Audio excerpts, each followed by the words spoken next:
Well, I didn't close my eyes, but I was going, pick me, pick me. I don't know which one of these tapes it was on, but there's a point of clarity that I'd like. There's sort of an old adage that says, whatever you worry about generally never turns out that bad, so you're just wasting your time worrying about it. And as I was listening to your works, it was like, okay, over here, I've created something in the vortex that's really good, and over here, I'm worrying about the worst. And my analogy for that is... So I'm using this unimportant thing that probably isn't going to happen to deprive myself of all this wonderful stuff that I've been asking for. Yeah.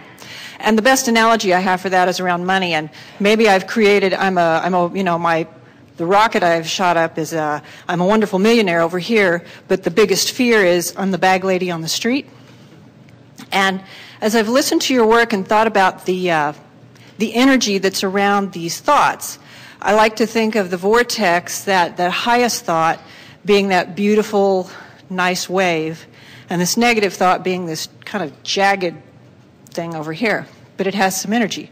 And so I think I've heard you say that the vibration is sort of the mixture of the two. So what happens is something that's in between, and if I'm giving more energy to this over here, then I may not get that exactly, but it's going to be on this side. And as I spend more time... And that is why the first words that you spoke is that I worry about this, and people say that the things that we worry about never come about.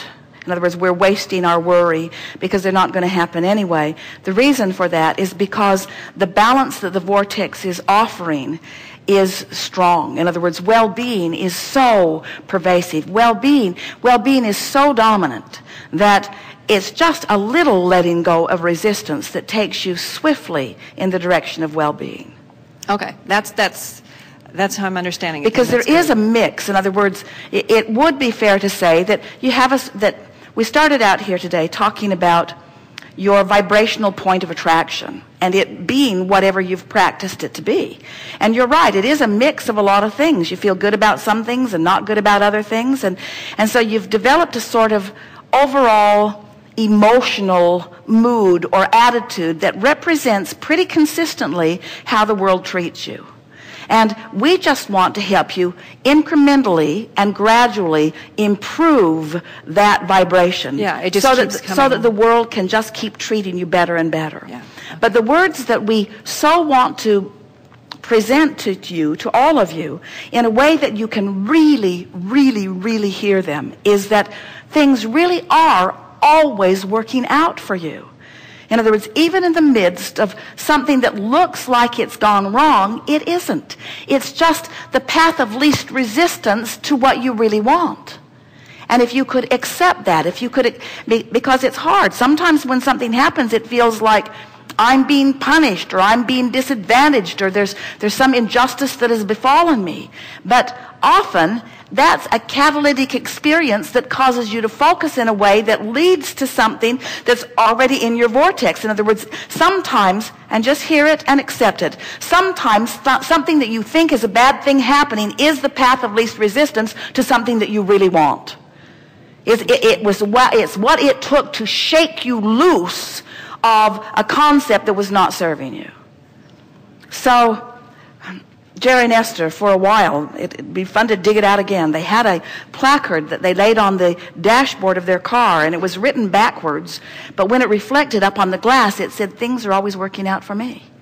So every moment that Esther was looking through the windshield, she was looking through, "Things are always working out for me. Things are always working out for me." And we want to say, no words, no truer words have ever been spoken. Things are always working out for you. And to the degree that you'll chill and let them, they get better and better. Very good. Thank you. That makes sense to me. May I make one more comment about how this has helped with my little son? On Tuesday, when I was definitely out of the vortex about an issue with a customer, the answer to which came in your opening, thank you, I already have the answer to that question. My son was also out of his vortex that day, and by the end of the day, we were sort of at each other, and I finally said, "Stop. let's stop and start the day over, and let's sit here and say one thing we appreciate about each other and just go back and forth for a while, which we did. And What was the first thing he said about you? Thank you for buying things for me. You know, that's his... Really good. That's, yeah, you know. That was fine, and we went back and forth, but it did change our energy. And then the next day was fine, and the next evening we're getting ready for bed, and he said, Mom, when we get in bed tonight, can we talk? Can we tell each other things that we really just like? Wow. And he got it. It's just, it's really nice. And it's nice to know that I can change that energy for us. So, wasn't that out of the vortex moment very valuable. Really worth a lot? Yes. Didn't it take you through the path of least resistance to the most important conversation that you will ever have with that little one or anyone else? So that's why I had that huge problem with that customer on Tuesday. Yeah. I wouldn't have thought that was the gift, but that's the gift. Path of least resistance. In other words, whatever it takes. But things are always working out for you and your son. Thank you.